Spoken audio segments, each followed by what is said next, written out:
The nature of a human being. Whatever you're deprived of, you think that is the highest thing. Whatever you don't have, looks like at that moment, that is the highest thing. If you have not eaten for 2 days, food will be God, yes or no? No? Yes. If you don't understand this, close your mouth, hold your nose like this for 2 minutes. Will you ask for air or God? Air. God comes and says, you want me or air? You'll say, hell with you, I want to breathe. Because whatever at that moment you're deprived of, that takes on enlarges itself in such a way, it blocks everything out. Or in other words, when you're in any state of compulsiveness, you don't see anything the way it is, it gets exaggerated. If your bladder is full, 1 minute, I'm talking about enlightenment, your bladder is very full. Are you interested? I don't want any enlightenment. Right now, going to the bathroom feels like ultimate liberation. Yes or no? So just about anything, when you're in a state of compulsiveness, you don't see anything the way it is. Life will get distorted to make you think that is it at that moment. So like this, human life passes from one compulsive state to another, never allowing yourself that little bit of space where you could see things the way they are. If you do not even see life the way it is, can you handle it the way it needs to be handled? It doesn't arise, isn't it? If you don't see things the way they are, you can never handle it the way it needs to be handled. Because of this, in many ways, individual human lives and whole societies have become distorted humanity. When I say distorted, it's normal, I mean normal.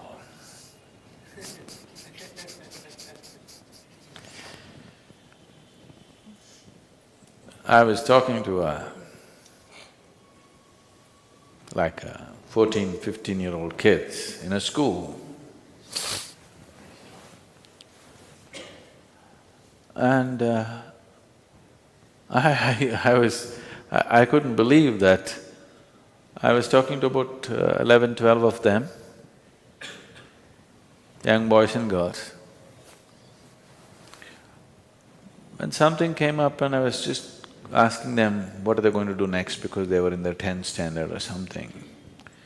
They're only talking about finding a job and earning a living. I couldn't believe this because my whole life I never thought of earning a living. My dear father used to break his head, this boy has no fear in his heart, what will happen to him, what will happen to him? I said, not having fear is a problem? I thought fear is a problem. I never thought not having fear is a problem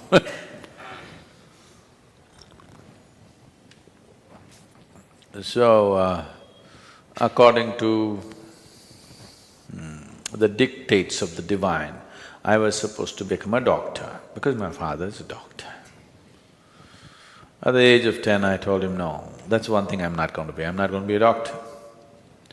But every day somebody is trying to work on me, you must become a doctor, you must become a doctor. You know, Indian family, you must become a doctor. If you cannot… Of course, now they've all shifted to software. I I was… I was in Chicago just 8 days… just 2 days ago I came to India. So 1 week ago, 8 days ago, I was in Chicago. And an Indian person came and I asked, okay, what are you doing? What else, Sadhguru? That means he's a software engineer.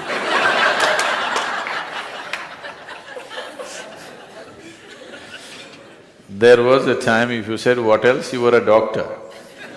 Now if you say what else, it means you're a software engineer. It is not because they're phenomenally interested in human physiology they became doctors, not because have an electronic this thing they became a software engineer, just to earn a living. Is it not important? I'm not saying it's not important, all I'm saying is, even an ant, which is 1/1,000,000th of your brain, is capable of earning a living. What's your problem with such a big brain? Why I'm saying this is, this idea, this horribly limiting idea has been imposed into our youth that you must earn a living and that's the biggest thing. With this big brain, earning a living is actually a problem on this planet. I know everybody's been conditioned to believe that. It is not so, I'm telling you. It is not so. Earning a living is a petty thing for human consciousness, but unfortunately, whole humanity is investing all its energies and intelligence in just earning a living. If this one thing does not change in the world, that… I'm not saying one should not, all I'm saying is, it need not occupy the entirety of human consciousness to earn a living. If you put one little finger to work, it'll earn a living. It's capable, this is capable of that. All human genius has been smothered to death simply because everybody is thinking how to earn a living, how to earn a living, The moment they can earn a living, they will sit down and become fat.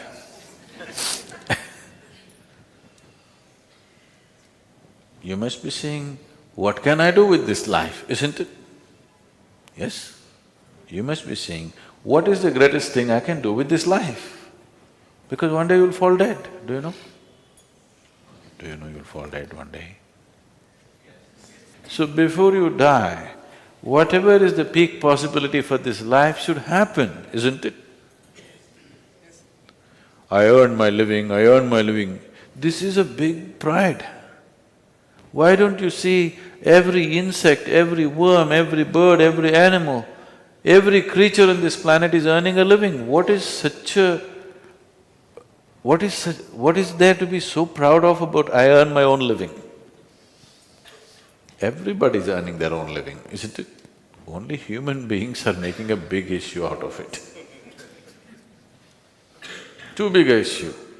When I look at it, how human intelligence has been sacrificed at the altar of earning a living is unbelievable. How many things human beings could have done, how many incredible things they could have done, but instead of that, they're earning a living.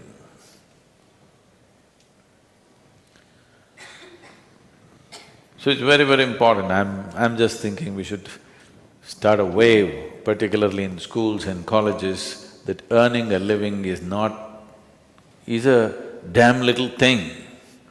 It is not the prime of your life.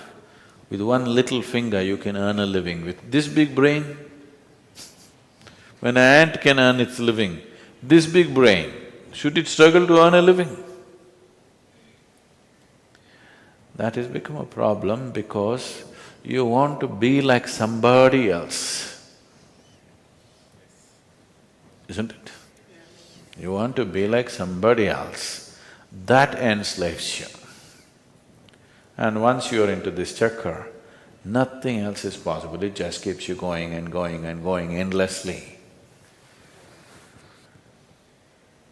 Now this possibility of This simple thing called yoga is not about twisting your body, it's not about getting fit, it's not about getting healthy.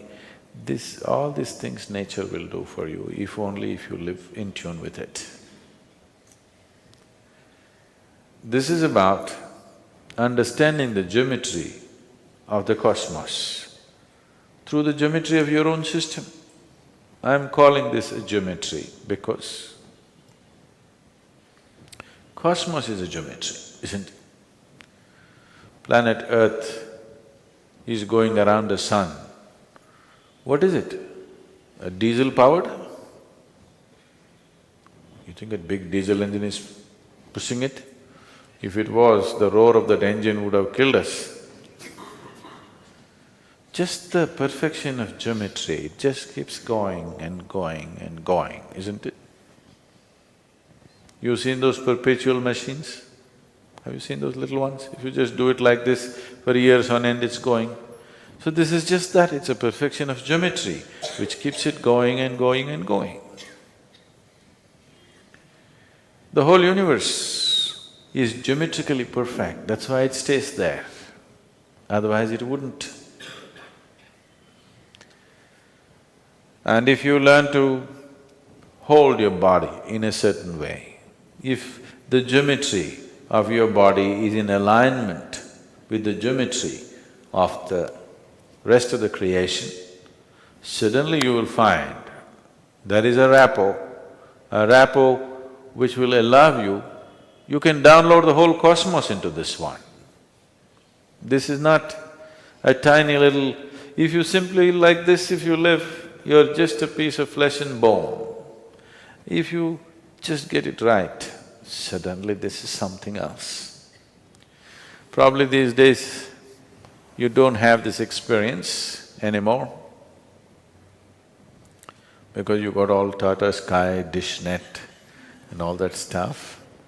But if suppose you had a television in your home in 80s when first the Doordarshan came, you are watching your favorite cricket match, suddenly your television was boop, boop, boop. Then you climb up the terrace and there is one aluminum contraption. If you do like this, nothing will come. If you do like this, nothing will come. You just get it to the right place. The world pours into your sitting room. This is just like that. If you learn to just hold it right, the whole cosmos will pour into you. So, this is engineering yourself. It does not mean engineering yourself to breathe little better, to be little more healthy, no. This is about realizing the full potential of what it means to be human.